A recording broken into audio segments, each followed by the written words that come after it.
नमस्कार, मैं संत समीर। कोरोना के इस बढ़ते आतंक में एक बड़ा सवाल है और इस सवाल का जवाब शायद आपको चौंका सकता है। सवाल इस वजह से पैदा हुआ कि जब हमने शुरू में ही इतनी सावधानी बरत ली, इसके बावजूद ये संक्रमण इतना तेज क्यों है। जो भी विदेश से आ रहा था उसको क्वारंटाइन किया गया, लॉकडाउन शुरू किया गया, लोगों ने मास्क लगाना शुरू किया, साबुन से हाथ धोना शुरू किया, जितनी भी सावधानियां हो सकती थी सोशल डिस्टेंसिंग की वो अपनाई जानी शुरू हुई। तो शुरू का माहौल ये था कि पूरी तरह से काफ़ी हद तक ये सावधानी की गई और चूंकि ज़्यादा लोगों में ये संक्रमण नहीं था, सिर्फ उन्हीं लोगों तक था जो विदेश से आ रहे थे। तो उनको जो है क्वारंटाइन करने के बाद या सोशल डिस्टेंसिंग के बाद या कुछ दिनों तक सावधानी बरतने के बाद ये उम्मीद की जा रही थी कि ज़्यादा से ज़्यादा 14 दिन या ज़्यादा से ज़्यादा 20 दिन, क्योंकि इस वायरस का जो चक्र है वो 14 दिन में पूरा हो जाता है और 14 दिन तक संक्रमित आदमी अगर किसी और से नहीं मिलता है तो वायरस फिर फैलना बंद हो जाएगा। ये बात साफ थी। इसके बावजूद 14 दिन के बाद, 20 दिन के बाद, धीरे धीरे महीने भर के बाद भी ये थमा नहीं और लगातार बढ़ता रहा। हमारे पास संतोष की सिर्फ एक वजह रही कि हम गिनते रहे कि पहले ये 3 दिन में दूना हो रहा था, फिर बाद में 5-6 दिन में दूना हुआ, 1 हफ्ते में दूना हुआ, कभी किसी दिन ये संख्या बढ़ जाती है, कभी किसी दिन घट जाती है। हमारी गिनती यहाँ पर टिकी हुई। लेकिन बात यह है कि संक्रमण लगातार बढ़ रहा है। पूरे देश में लॉकडाउन, सारा कुछ ठप होने के बाद भी आखिर क्यों ऐसा हो रहा है, उसके लिए फिर हम कुछ कारण तलाशते हैं। ठीक हमें नहीं मालूम, लेकिन हम कहीं न कहीं से उसको थोपने जैसा कि इस वजह से फैला होगा। जैसे कारण हम इस तरह से तलाशते हैं कि अचानक मजदूर सड़कों पर निकल आए, तो वहाँ हमने कारण तलाशा कि इस तरह से लोग निकल रहे हैं तो सोशल डिस्टेंसिंग नहीं कायम हो रही है, इससे जो है ये संक्रमण फैलने का खतरा है। बात ठीक है, ये खतरा है, वास्तव में खतरा है। लेकिन ज़रा देखिए, अगर उस सोशल डिस्टेंसिंग के खत्म होने से खतरा बढ़ा होता तो देश के हर कोने में मजदूर अपने अपने घरों में गया, बावजूद इसके पूरे देश में, गांव में तो उस तरह से नहीं फैला। नहीं तो पूरे देश में हाहाकार मच जाना चाहिए था अगर उससे पूरे देश में प्रसार हो जाता। दूसरी बात यह है कि जब ये असावधानियां हुई, उसके पहले ही सावधानी के काल में ही ये लगातार बढ़ रहा था। तो इसलिए हम ये नहीं कह सकते कि मजदूरों के निकलने से ये मामला बेकाबू हो गया। हाँ, वो खतरा है और उससे बढ़ेगा, जरूर बढ़ेगा, लेकिन उसके पहले से बढ़ रहा था। इस नाते बात दूसरी हो सकती है जिस पर सोचा जाना चाहिए। दूसरे तरह के हम कारण क्या तलाशते हैं कि कुछ समूहों के लोग, जैसे कि जमाती, जिनका नाम काफ़ी लिया जाने लगा कि उनकी वजह से फैला। बात सही है, क्योंकि उनमें से तमाम लोग संक्रमित थे, विदेशी लोग उनमें शामिल थे। इस नाते उनकी वजह से जाहिर है फैलना ही था और वो वहाँ से गए हैं तो उन्होंने फैलाया भी है। लेकिन हम इसका सरलीकरण करते हैं। सरलीकरण यह हमको लगता है कि जैसे वो निकले और देश भर में सबसे गले मिल रहे हैं फैलाने के लिए। ऐसा नहीं था। उनका अपना रिश्तेदार भी उनसे गले नहीं मिलेगा ऐसे समय पर, बावजूद इसके कि उनसे फैला। लेकिन फैला जिस वजह से, उस पर हमारा ध्यान नहीं है। इसी तरह से अभी हाल की घटना जो शराब वाली हुई है, सोशल डिस्टेंसिंग इसमें जो है डिस्टर्ब हुई है, ख़त्म हुई है, यह भी एक कारण जो है कि इससे तो खतरा बढ़ेगा, बिल्कुल बढ़ेगा। लेकिन इन सब चीज़ों में हम असली वजह को शायद भूल रहे हैं। उस वजह को अगर हम समझ जाएं तो शायद हमारा काम थोड़ा आसान हो जाएगा। और उसी वजह पर आज मैं बात करूँगा। काफ़ी मंथन करने के बाद मैं जिस निष्कर्ष पर पहुंचा हूं वो थोड़ा चौंकाने वाला हो सकता है।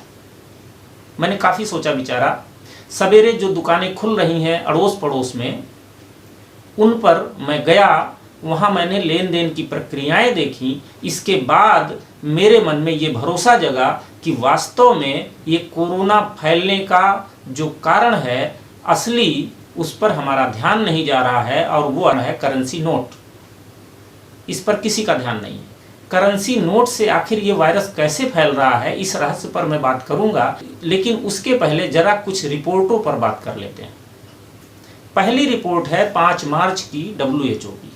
WHO की रिपोर्ट है कि चीन और कोरिया से जो जानकारी मिली है, जो चीज़ें छन के बाहर आई हैं, उनके हिसाब से कोरोना वायरस नोटों से फैल सकता है। कोरोना वायरस इसलिए फैल सकता है कि नोट जिस तरह के मटेरियल से, जिस तरह के पदार्थ से बना हुआ है, उससे संक्रमण फैलने की पूरी गुंजाइश बनती है। इसी तरह से institute of genomics and integrative biology की एक रिसर्च थी इसके ठीक पहले की, उसके हिसाब से करेंसी नोटों से अल्सर, टीबी, पेचिस जैसी कई बीमारियां फैलने की वजह बनती है। उस पर इस तरह के बैक्टीरिया और वायरस पाए गए। 2016 में भी माइक्रोबायोलॉजी एंड अप्लाइड साइंस ने एक रिसर्च किया था। उसके हिसाब से ये नतीजा आया कि 86.4% नोटों पर बीमारियों के बैक्टीरिया या वायरस मौजूद थे। तो ये समझने की बात है। इसी नाते चीन में जब ये बीमारी फैली तो उसने अल्ट्रावायलेट किरणों से नोटों को सैनिटाइज करना शुरू किया। ऊंचे तापमान पर भी उसने सैनिटाइज करने का काम किया। बैंकों को निर्देश दिया गया कि वे जो है सैनिटाइज करें नोटों को बाकायदा। हमारे यहाँ भी रिजर्व बैंक ने सुझाव दिया था। 19 मार्च को ये खबर आई थी कि डिजिटल लेन देन पर जोर डाला जाए, यानी खतरा है नोटों से। लेकिन 30 मार्च को एक रिपोर्ट जो सीसीए की थी, करेंसी साइकिल एसोसिएशन की रिपोर्ट थी, उसने ये कहा कि करेंसी नोटों से कोरोना संक्रमण का खतरा नहीं है। और उसने हवाला दिया डब्ल्यूएचओ का कि डब्ल्यूएचओ के स्टैंडर्ड के मुताबिक करेंसी नोटों से कोरोना वायरस नहीं फैलता है। इसके बावजूद उसने बैंकों को ये निर्देश दिया कि बैंक जो है नोटों के लेन देन पर ध्यान रखें और नोटों को सैनिटाइज करें, इसके बाद ही बैंक से वो नोट बाहर जाने चाहिए। अब इन सब में दिक्कत कहाँ है? दिक्कत देखिए, एक तरफ से वो मान रहे हैं कि खतरा है, दूसरी तरफ रिफ्लेक्शन ये आ रहा है कि नोटों से खतरा नहीं है। मुख्य खबर ये आ रही है कि करेंसी नोटों से वायरस के फैलने का कोई खतरा नहीं है। तो लोग ये समझ रहे हैं इससे कोई खतरा नहीं है, बेध्यानी उससे बढ़नी शुरू हो जाती है। और लोग जो है बिना देखे मुंह में मास्क लगाए, नाक पर मास्क लगाए नोट अपनी जेब से बाहर निकाल रहे हैं और दूसरे को दे ले रहे हैं। इस तरह से काम चल रहा है। अखबारों ने भी विज्ञापन दिए कि अखबारों के पैकेट से या अखबारों से कोरोना के फैलने का कोई भी प्रमाण नहीं मिला है, इस नाते इससे निश्चिंत रहें कि इससे कोरोना नहीं फैलता। अब सोचिए जरा सा, प्रमाण नहीं मिला है, इससे कहाँ सिद्ध हो गया कि नहीं फैलता है? आपने रिसर्च की ही नहीं तो प्रमाण कहाँ से मिलेगा? यानी कोई मरीज नहीं मिला अभी तक, इसलिए मान लिया गया कि अखबार से नहीं फैलता है। अब समझिए कि नोटों से कैसे कोरोना वायरस फैल सकता है। एक रिपोर्ट है लांसेट में जो छपी थी, दुनिया की सबसे बड़ी पत्रिका है, मेडिकल जर्नल है, उसमें ये रिपोर्ट छपी थी। और उस रिपोर्ट को तो खैर पूरी दुनिया में उसको प्रचारित किया ही गया था। और उसके हिसाब से जो है हांगकांग यूनिवर्सिटी में जो शोध हुआ वो ये रिपोर्ट थी। हांगकांग यूनिवर्सिटी में ये शोध हुआ था कि किस सतह पर, किस तरह की चीज़ पर वायरस कितनी देर तक जिंदा रहता है। तो उसमें ये था कि लकड़ी, गत्ते या इस तरह की चीज़ों पर, कपड़े पर वो कुछ सेकेंडों में ख़त्म हो जाता है। अखबारी कागज पर 3 घंटे तक जिंदा रहता है, लेकिन करेंसी नोट पर 4 दिन तक जिंदा रहता है। यहीं से बात समझिए कि कैसे ये खतरा पैदा हुआ होगा। अखबार पर तो समझ में आता है कि ये वायरस जल्दी खत्म हो जाएगा। कैसे जल्दी खत्म होगा? कि अखबार एक ऐसे कागज से बना होता है जो नम चीज़ों को जल्दी सोख लेता है।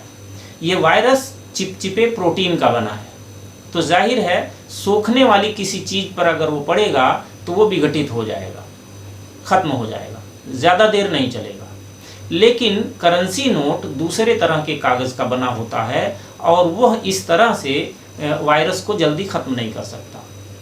4 दिन तक उस पर जिंदा रह सकता है वायरस। तो ऐसे में क्या होता है कि हम किसी दुकान पर गए, हमने चेहरे पर मास्क लगाया हुआ है बहुत कायदे से, और मास्क लगाने का एक चीज़ और समझिए कि मनोविज्ञान क्या काम कर रहा है। लगाना चाहिए, ज़रूर लगाना चाहिए, लेकिन हमें वो भ्रम दे रहा है कि जैसे हम सुरक्षित हो गए मास्क लगाकर, जबकि ऐसा है नहीं। मास्क सबसे कम सुरक्षा देता है।